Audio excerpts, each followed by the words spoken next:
President Obama's envoy to Afghanistan said that Afghanistan may take longer than Vietnam. And I said, okay, well, let's see what President Obama says about this statement. Because he was the anti-war president. No one said anything about something being longer than Vietnam. And he didn't say anything. And Afghanistan is not the place to go, especially because Afghanistan is called the graveyard of empires. Alexander, the so-called great, could do nothing in Afghanistan. The British could do nothing in Afghanistan. The Soviet Union said, we'll be in here in a year. They were there for 10 years, and after Afghanistan, they fell. It's called the graveyard of empire. Another statement about Afghanistan is easy to get in, it's impossible to get out. President Obama made the statement that America is not an empire. He said that. That means it's not an imperial power. Now check this out. Check this out. If President Obama says that America is not an empire, it's not an imperialist power, and Malcom X says it is, and the Panthers says it is, who do we call it? Some of our people who are on the surface go back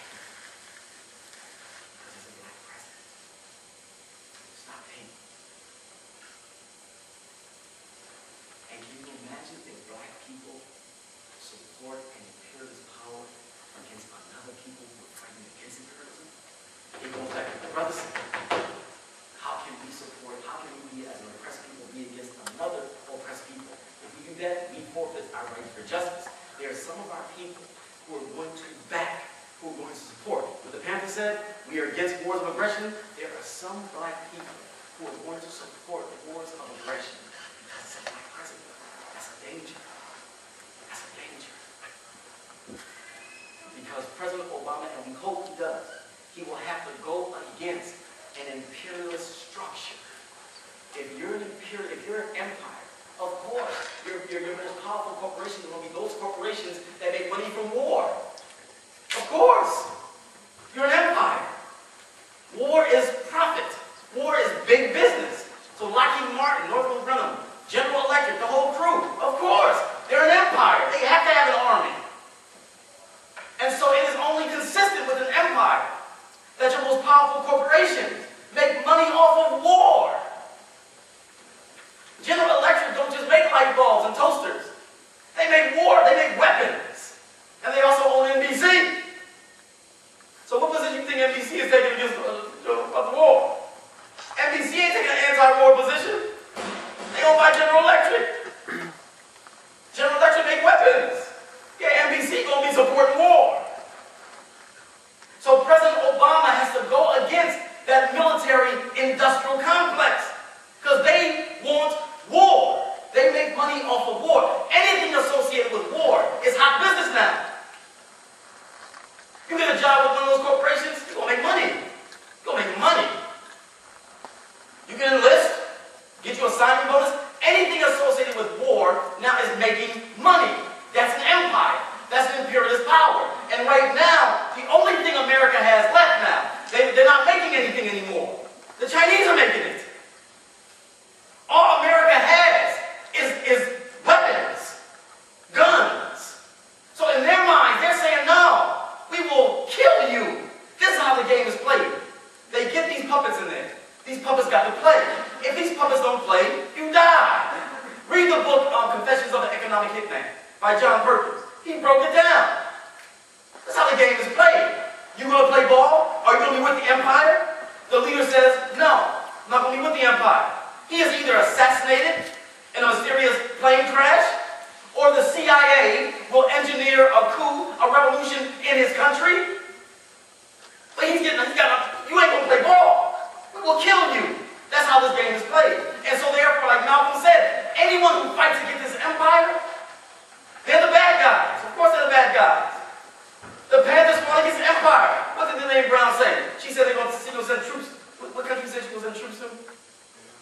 Vietnam. Y'all want some troops? That's a serious move.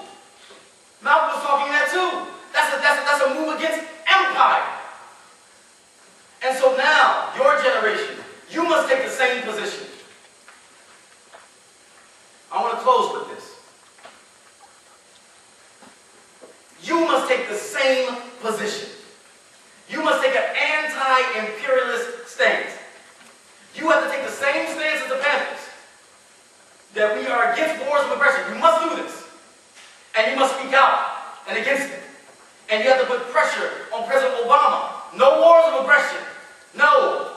Not in Afghanistan, not in Iraq, not in Africa, not in Asia. No wars of aggression. Don't let them fool you. Dr. King, they said this is the fulfillment of Dr. King's dream. Dr. King talked about a black president. He didn't mention that, but he was specific, though, about militarism. He was specific about imperialism. He was specific about pulling back your military bases. Not buying into militarism. He was specific about that. Putting your money into the people and not into war. He was specific about that. But he didn't talk about a black president. They twisted it. They tweaked it. Deal with what Dr. King said. And I'm saying to you that as this generation, stick with the Panthers, stick with Malcolm, stick with Martin. Because if you don't do it, you're not going to see things straight. They're going to pull a wool over your eyes. You're not going to see it straight. But you stick with them. And you stick with that position. No wars of aggression. None. That's why you have to stand with the Palestinians. They're oppressed. So you got to stand with the Palestinians. They're oppressed. We're oppressed. That's why we tell the Zionists, we can't stand with you. If we stand with you, we're in a collision course with the one God. We can't go against another oppressed people, man. We oppressed. That's selling out. You know the rep that we got? Black people. Yeah, black people. We got a rep. And we'll go against another oppressed people? We can't do that. That's what we tell them. So you're on your own. We stand with the oppressed. We stand with the poor. We stand with the rejected. The spies. The ones who are fighting for truth and justice. That's what we stand with. Americans have always taken an anti-imperialist position. Y'all, this generation, you must take an anti-imperialist position. You can't go against people who are poor, who are living on less than $2 a day, fighting so they can eat. You can't go against that. That's not your legacy. Your legacy is Martin and Malcolm and Harriet and Fanny and Ella. And that's your legacy. That's not our legacy. Going against the oppressed. And so we have to continue to take this position. We are against all wars of aggression. The Panthers were clear about this. We ain't down with you. We ain't with this. Now as a result, we have to sacrifice something. We got to sacrifice. Muhammad Ali had to sacrifice. Dr. King had to sacrifice. Malcolm had to sacrifice. You got to sacrifice. You got to be willing to sacrifice. Muhammad Ali was willing to lose millions of dollars back then. Millions of dollars. And he was willing to lose it.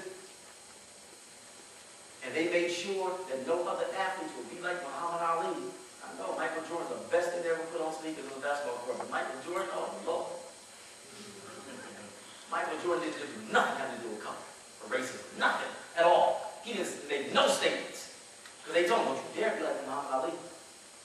Because that's when our figures, who was back there with Tommy Smith and John Carter's shirt on. Black